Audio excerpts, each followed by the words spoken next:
Dans la ville bouillonnante de Koravina, les passants pressés ne prêtaient guère attention aux ombres qui glissaient entre les bâtiments, et encore moins à un jeune garçon nommé Madi, 14 ans, vif, débrouillard et livré à lui-même depuis trop longtemps. Il vivait au rythme des rues, apprenant à lire les détails que personne ne voyait. Un rideau qui tremble, un bruit étrange, un murmure qu'on croit insignifiant. Ce jour-là, le destin semblait suivre son chemin habituel jusqu'à ce qu'une limousine noire s'arrête devant un café prestigieux, attirant immédiatement l'attention. En descendit Lina Varenko, milliardaire reconnu pour ses technologies propres et son influence mondiale, venue tenir une conférence majeure. Les caméras la suivaient comme des abeilles autour d'une fleur, et les employés du café s'agitaient pour la servir. Madi, lui, observait en silence, jusqu'à ce qu'il remarque quelque chose qui lui glaça le sang. L'eau posée devant Lina provenait d'une canalisation qu'il savait contaminée. Il l'avait appris quelques heures plus tôt en entendant un technicien affolé évoquer un produit chimique infiltré lors de travaux voisins. L'eau n'était pas mortelle, mais dangereuse, suffisamment pour clouer quelqu'un au lit plusieurs jours. Alors, lorsque Lina porta le verre à ses lèvres, l'instinct de Madi prit le dessus. Il bondit vers elle en criant « Ne buvez pas ça !» Le cri coupa net le brouhaha de la place. Les gardes accoururent, les journalistes braquèrent leurs objectifs sur lui, mais Lina leva la main, intriguée. Son regard se planta dans celui du garçon. Elle lui demanda calmement pourquoi. Tremblant, Madi expliqua tout. Un responsable du café confirma, paniqué. Et contre toute attente, Lina remercia Madi publiquement, reconnaissant son courage devant tous. Plutôt que de le faire expulser comme beaucoup l'auraient fait, Lina invita Madi à l'accompagner à sa conférence de l'après-midi, décision qui stupéfia autant la foule que le garçon lui-même. Après un repas chaud et des vêtements propres, il se retrouva dans un immense amphithéâtre, assis au premier rang, déboussolé par ce monde de lumière auquel il n'avait jamais appartenu.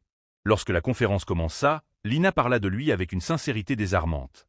Elle décrivit un garçon capable d'observer, de comprendre un danger et surtout d'agir sans hésiter, even si cela signifiait se jeter au milieu d'une foule hostile.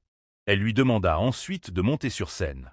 Madi, intimidé, sentit ses jambes trembler tandis que les applaudissements l'enveloppaient. Lina affirma qu'il représentait exactement le type de jeune talent que son nouveau programme souhaitait aider. Les invisibles, les oubliés, ceux dont le potentiel était étouffé par les circonstances.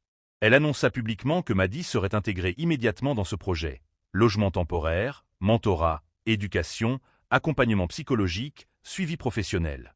Les journalistes posaient des questions frénétiques, certains sceptiques, d'autres admiratifs. Mais Lina resta catégorique. Ce n'était ni un coup de publicité ni un geste paternaliste, mais un acte de justice. Pour Madi, c'était une porte qui s'ouvrait pour la première fois. Il passa les semaines suivantes à s'adapter à ce nouvel environnement. Les éducateurs découvrirent un esprit incroyablement rapide, une capacité d'analyse aiguisée par les réalités de la rue. Lina, de son côté, continuait de le suivre discrètement, impressionnée par sa progression. Ce qui n'était d'abord qu'un acte spontané devint pour elle une source d'inspiration renouvelée. 10 années s'écoulèrent, et l'enfant des rues devint un jeune homme brillant, reconnu pour ses projets sociaux innovants. Le jour de la grande conférence mondiale sur l'impact communautaire, le public fut surpris de voir monter sur scène un visage devenu familier dans les cercles humanitaires, celui de Madi. Élégant, sûr de lui, il prit place devant les projecteurs sans détourner le regard. Il raconta son histoire non pas pour susciter la pitié, mais pour montrer comment un simple acte de lucidité et de courage pouvait transformer une vie entière. Il expliqua que tout avait commencé lorsqu'il avait crié « Ne buvez pas ça !» Non pour attirer l'attention, mais parce qu'il avait senti la responsabilité d'agir. Ce jour-là, dit-il, il avait compris que même ceux que le monde ignore peuvent avoir un impact immense.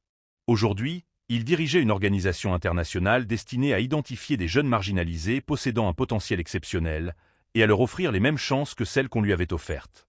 Le public, profondément ému, se leva pour applaudir. Dans les premiers rangs, Lina observait, les yeux brillants de fierté. Elle avait vu en Madi une étincelle que personne n'avait remarquée et l'avait aidé à l'allumer, jusqu'à ce qu'elle devienne une lumière capable d'en guider d'autres. Alors qu'il achevait son discours, Madi jeta un regard vers elle et sourit. Il savait que rien de tout cela n'aurait été possible sans ce moment improbable, ce cri spontané, ce verre d'eau dangereux posé sur une table. La vie avait ses chemins mystérieux, et parfois, un geste minuscule suffisait à changer deux destinées à la fois. Celle du garçon oublié, et celle de la femme que tout le monde croyait déjà accomplie.